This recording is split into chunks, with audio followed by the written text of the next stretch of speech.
episode of the Restoration Today podcast is brought to you by Wylander. Stressed about hiring and recruiting? Tired of outsourcing hiring needs to companies that just don't get it? It's time to discover the recruitment process that will change your company. Wylander's team of recruiters understands the restoration industry and partners with companies across the U.S., filling hundreds of full-time positions every year. The Wylander process is transparent, proven, and cost-effective. Learn more at wylander.com.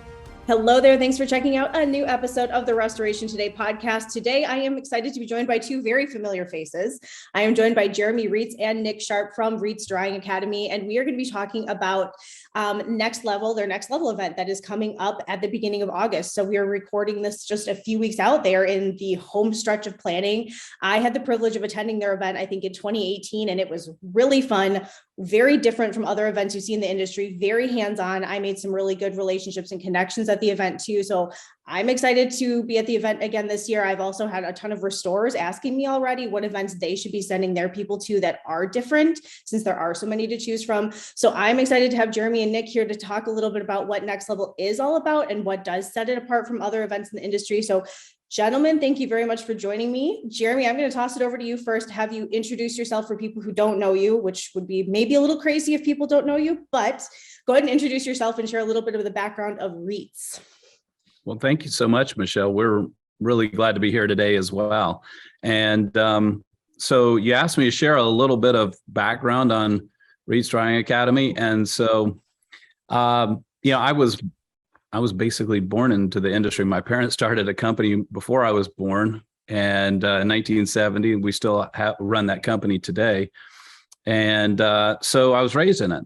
That's kind of where I got into the restoration industry, right? I did my first restoration job, December 24th, 1988. And I was a teenager then. And the exact date? How do you know the exact date? I just keep track of stuff like that, Michelle. Okay, so December 24th, what does that tell you? Okay, Christmas Eve. Okay, touche. All right. Boom. So it made it easy because there was a big freeze that year, and a lot of people were away, and boom, boom, boom, Jeremy's out on a job. So that was, and I know exactly where it was. I remember the customer's name. I remember the adjuster. The adjuster actually on that project, the very first project I ever did, that adjuster came through one of our classes about 3 years ago. And so we got to talking, and of course, he didn't remember that claim, but I knew that it was him because it was a State Farm claim, and he was the State Farm adjuster for in our area for many years. So yeah, I don't know. I keep Were you traumatized by him or what? Like, what was dude, you made that claim so hard for me, or it was good? No. See, I was only 16 years old, or no, 14 years old. I got to do my math. And so I wasn't doing that part of it. And in 1988, all you did was fill out a little NEBS form and said, hey, here's our bill. And they basically paid it. It was a lot different back then. But no, I don't remember any of that part of it. But I do remember. Also answer this question. It's because he's weird, Michelle. So sensing your disc personality is very high C. Are you a high C? Me? Yeah. No, I would like to not think I'm a high C. Maybe I have some C mixed in there. I like to mix a little D in as well. Mm-hmm. But there's a little of all of it. You know what the problem with those things are? And I don't know, maybe the problem is with me. Every time I take it, it's different. It's like, what happened? How is that possible? It does change depending on your circumstances. Like I just redid one. The first one I ever did was probably 3 years ago. And then I just redid it, but positions have changed and, life has changed and it does totally change. So excellent. Okay. Well, we really talked about a lot there. I love it. All right, Nick. So share a little bit about yourself. Like how long have you been with Reets now? And what is your position and role with Reets? So I've been in this building for 16 years. I started in carpet cleaning when I was also 14. The laws had since changed. I was 18, I think, when I started here. So started in carpet cleaning, then went to project coordinating on the construction side back when Champion still was doing construction. then project management, then estimating. And I did estimating overall for about 10 years and was the senior estimator. And during some of that time, Jeremy asked if I would come down, and we started doing the estimating and negotiating class. That was 6 or 7 years ago. And maybe 4 years now ago, I started working at Reets full time. So, and it's been a dream. It's been an absolute pleasure to work here. Best job ever. I love it. Well, That's awesome. We have had a lot of fun, and it's hard to believe we've been working together for 16 years. It doesn't look like you guys have any fun, not on Facebook or anything. Some of the videos that you guys, when people ask who I think does well on social, you are always who I push people to. Like, go look at the Reed stuff, because it's engaging for whole different reasons.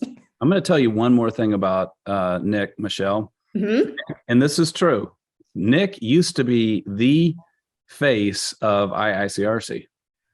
He was the face on the website and all the brochures and everything. Here's a picture. This is a picture. Oh, it's baby Nick. Baby Nick. Nick. Baby Nick, do. But he was half the man he is today. Don't do that. Okay. All right. So Reets does both classroom and online training. You've done the full scope of it, right? So what is some of the value that you find gets missed with the online training? There are some purposes, right, for that kind, but what, and either of you can tackle this, what are you missing by doing like online only? What is the importance of doing some in-person stuff? I'd like to take this one first. So either type of training can work, but the way that adults learn, it requires what you're trying to do is bolt some new information onto stuff that you already know. That's great. So if you already have a background in restoration and you go in and you take a WRT course, you're going to be able to see where some of the stuff that you're learning applies. If you're brand new to restoration, though, and you have no background, you don't have anything to put that knowledge to. So online training or in-person training can work well, but without exception, we need some way to apply this information, because that's the real value to it. Yeah. So because a lot of the people that come to us for training are new or fairly new, they need to be able to get what they've learned and the opportunity to apply that as close together as possible. So if you go through training and you do, it takes 6 weeks before you finally get an opportunity to apply something you've learned there, what are the chances of you remembering it? Yeah. 0, right? And so that's the threat of online training for new people. It doesn't mean that it's bad. It's just that to get the greatest effectiveness out of live stream, online, whatever, you want to make sure that you do that. You give both training and the opportunity to apply that as close together as possible. Now, a lot of companies are doing that very successfully, because the challenge is, okay, if I don't want to send my people away for training, so online is very convenient. It's just, as you do the online training, if you really want it to be successful, then put that person in a position to utilize it very quickly. If you come to class with our hands-on, the way that our classes are structured is each module, also you go through instruction and then you do hands-on. So we're putting you in that position to not only get the instruction, but to use it. And it's just like if you've ever seen we've all gone to YouTube to try to see how to do something, how to, fix, widget A, right? Yep. And you look at it and you go, okay, I got it, right? And then you go to try to do it and you realize, oh, I don't got it, right? Yep. And so you go back and you play a little of the video, and then you do, and then you play a little of the video, and you do, and you play a little of the video and do. Could you do it a second time if you did it right away? Sure you could, right? But you need that training and opportunity to use it. And so regardless of what type of training you use, whether it be online or hands-on in person, that's the key to making it effective. Okay. All right. So who is Next Level meant for? Who is your target demographic to attend and be part of it? Yeah. Nick. So, oh. Nick, you want to go? The answer is yes. So we Jeremy, go. Owners and principals. So really, this is designed. Next level is all about how do I get from here to the next level, right? And it's very much profit focused. We're not going to give you random information that is like, oh, that's kind of interesting, but not applicable. Yeah, that there's a difference between valuable and interesting. If you want something interesting or entertaining, go to a movie. If you want something valuable, come to next level. And that's what we have to start every development, new course development, new event development. It has to start with, where's the value? Because if we don't provide value, we shouldn't be doing this. Yes. And so the value here is in this particular next level. It's focused on understanding a couple of principles. So we're gonna develop two principles. One is kind of funny. You'd go, well, why? But the principle number one that we're going to develop is simplify. Simplify. And principle number two has two pieces to it. Get paid for the job you should do. So it seems like you should do. Yeah. So how do we get paid? What's the job we should do? So we're going to develop those two pieces in tandem, because we find that in our industry, we see the same questions coming up. Well, what should we do in this scenario? And then there's a variety of different answers.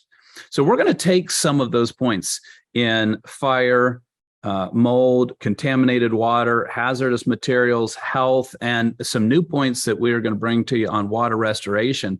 And we're going to tackle some of those challenging questions and give you answers that are not our opinion, but we're going to bring it back to regulations, standards, and so forth that will really give you a definite answer, but not just a definite answer. We're going to take it one step farther, and we're going to give you the opportunity and train you how to implement this in your business. So really think of it more like a workshop. We're going to get some information, and then you're going to apply it. And we've got forms for you, and we're going to show you how to do that. We're going to give you time to do it. So here's where your question is answered. If the owner's not there or the principals are not there, then it becomes more challenging now to explain the change that's needed, why it's needed, how we're going to do it, et cetera. So ideally, that is the target. Okay. All right. Go ahead, Nick. I'd like to add on just a little bit. So I like you said, owners and principals. So really bring your team, they're your decision makers to next level. Because if it's just the owner, you can start implementing some of those changes. But we know a lot of owners in this industry, and you come back from a presentation, it's like, oh, we're changing everything. Well, you've done that 3 times this year. And so we want you to bring your owner, but also other decision makers. You can make real decisions. Everyone is in line with the changes that are being made on site. And then you go back, and now everyone's on the same page.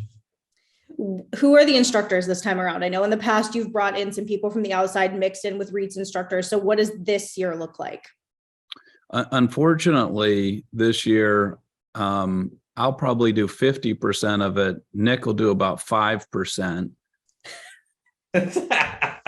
Now, it'll be a little more than that. It'll be Nick and I, as well as we're bringing, of course, David Hodge will be there. You can't be there without the Hodge. And Brandon White, who will be there to, Brandon is just an absolute amazing resource for our industry with regard to contaminated water, mold, hazardous materials. He'll be there.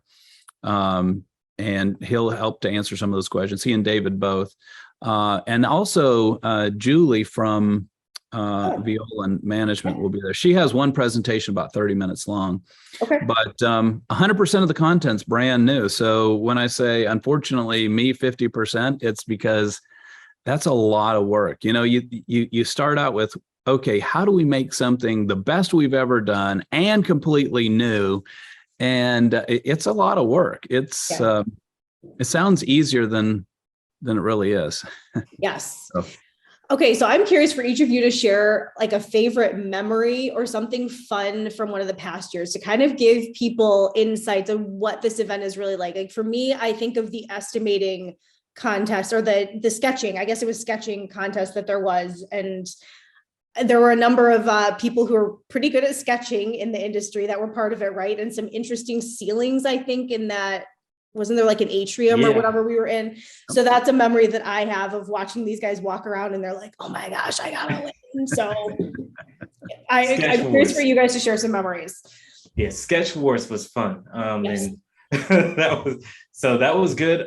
We've done the dunk tank twice. And so getting Jeremy up there in the dunk tank and everybody gets to try to dunk him, or really having I think Barry Costa and also Violin, they also got dunked as well. And that was fun for me to see. It wasn't as fun me getting dunked, and nobody really wants to see any of that. But those are some of my fond memories of it. Jeremy? Yeah. So picking one memory out of there, it's a little tricky. You know what I think I like the most is you get a chance. I always enjoy, it's probably the most enjoyable part of it for me anyway, is getting to see people that maybe you've connected with on I've connected with on Facebook, or people you've talked to on the phone, and you just don't get a chance to hang out with them in a relaxed setting. And so, having a beer or getting some dinner together and just hanging out and talking, that is a real highlight. And also, in addition to that, just the opportunity to share ideas and share what's working for you. I think that's the most enjoyable part of it. We started that. I went to my first ISCT convention or SCT convention way back when in Daytona Beach. I think it was 1989. And that was like a family. That was something I always looked forward to, was seeing all those folks every year. And Next Level does that for us today. That's my favorite part. What was your inspiration for creating Next Level in the first place? When did you get to a point where you're like, we need to do something ourselves and do something different? Yeah, that's a good question. I can tell you it was probably tremendous pressure from Meredith, who just really is interested in the party aspect of it. And there's a lot of value to, Meredith just wants to have a party, and it's like, that's great. But you understand, people really are expecting something of value. And she's like, oh yeah, I know that. That's what you're going to do. So, that's probably where it started, was an opportunity to get everybody together, because we see thousands of students come through our doors every year, and we get to meet these folks there. But a lot of times we don't get to see the owners and the principals. We just don't get to see those folks that maybe we met a long time ago. I mean, I think about Derek Priest, for example, and Derek and his brother Darren came through a class with me in about 2006, I think was the year. That was the year we met. Well, I haven't seen Derek at a class since then. So we've got to do events like this to get everybody back together. Yeah. But then the other piece is we really just want to help people to take their business to another level. We do that technically, but I really love the business side of it. That's my preference. I mean, that's what I really enjoy doing. I like the technical too, for sure, but I love the business side of it. So this gives me an opportunity to kind of flex those muscles for a minute.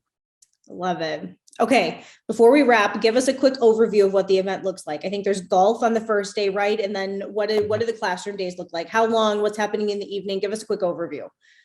So, all right, first go day, ahead. This is a Nick question. Yeah.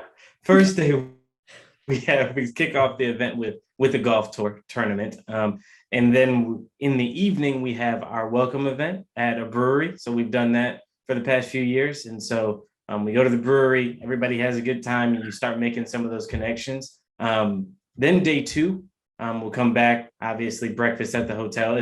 This year it's all at the same facility, all at the same hotel, which is really nice.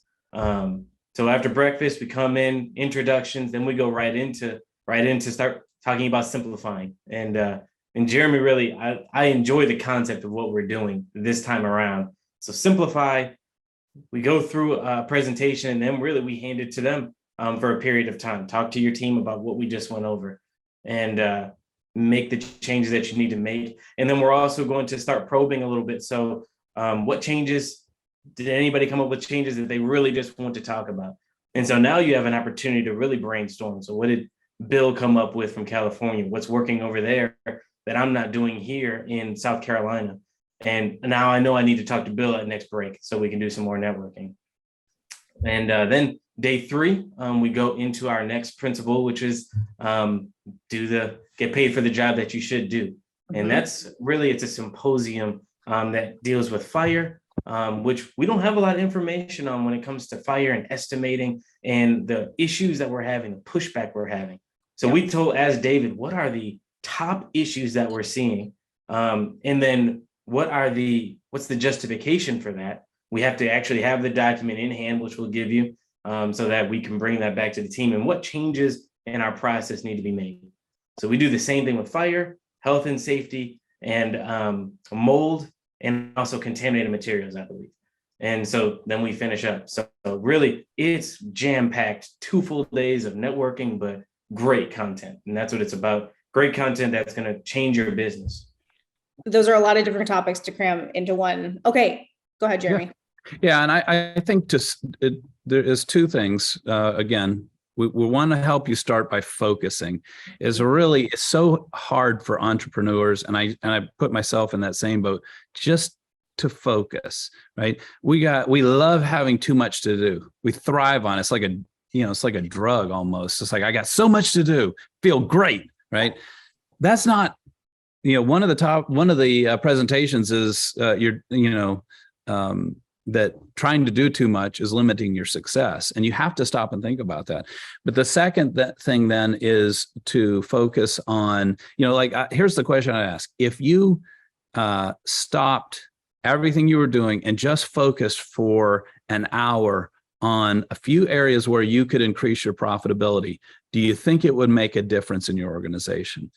And I don't think there's anybody out there that wouldn't say, sure, it would. Okay, great. Then that is essential to your business. That's what you need to be doing right now. And that's what Next Level is. We're essentially proctoring that meeting for you and giving you ideas, seeding you with good information that will help you to make these changes, but also going through that change management. How do we convince our organization this is the right change? And is it the right thing? One of the topics is guarantee essential results. So if we want to show you how to guarantee essential results, that is key, because what what I'm really focused in on is something that caught my attention. It was like this daydreaming moment that somewhere, somebody right now, some company is setting the standard for the most profitable way to run a restoration business right now. Oh. So why couldn't it be me? So I'd ask you that question. Who is it? Is it you? They can't be everybody who's listening to this, right? And so if I was going to be the most profitable company in restoration, what would I have to do? And that's what we're going to tell you.